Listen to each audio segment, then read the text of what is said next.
the one question that was missing that I think is the most important question whenever you're using any type of strategy really comes down to, how will I know if this is working?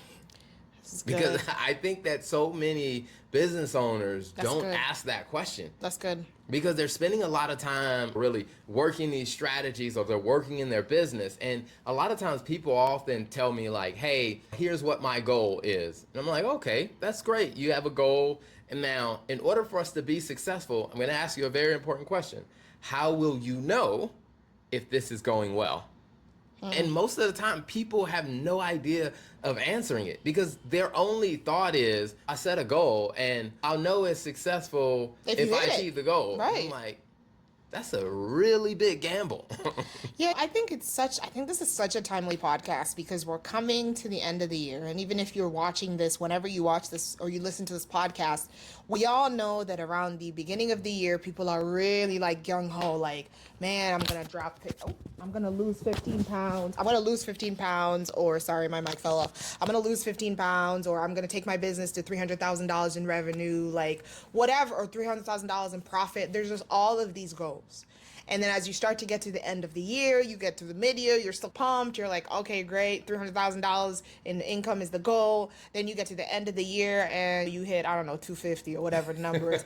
And you just start to feel like such a failure. You know what I mean? So I think really the question that you ask of like, how will I know that I'm doing well? That's the question. So how will I know that I'm doing well? I'm really like eager to jump into that in like a practical way of what does that look like? And which we will get to that. Okay. But the next thing we got to talk about is, I think, and you started to bring it up, is that cycle of failure. Yes. Because I tell people is, if you've never asked yourself that very important question, chances are you've probably unintentionally set yourself up to go through this cycle of failure. Walk us through the cycle. And, what does and it look like? it's going to continue happening. And so what I call the cycle of failure is, and probably the most consistent example is, typically around October, November, people start really falling into this state of regret, or this state of remorse, or this feeling of a slight depression.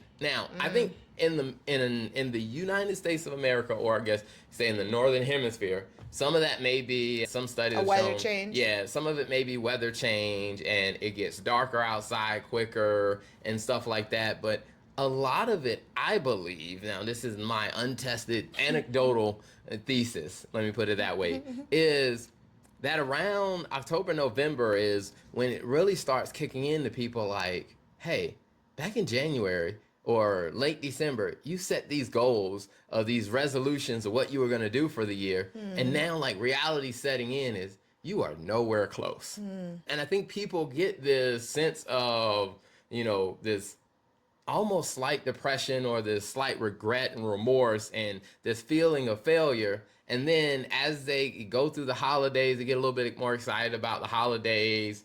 Sometimes people do a little bit of shopping therapy to get themselves back in excited mood. And as you get to New Year's, they're excited again to set a New Year's resolution. It's like the clock. They set a New Year's resolution. They go a couple months, they're working on it. By March, April, they fall off. And then come October, November again, that sense of failure just starts to come back. And people repeat that year after year.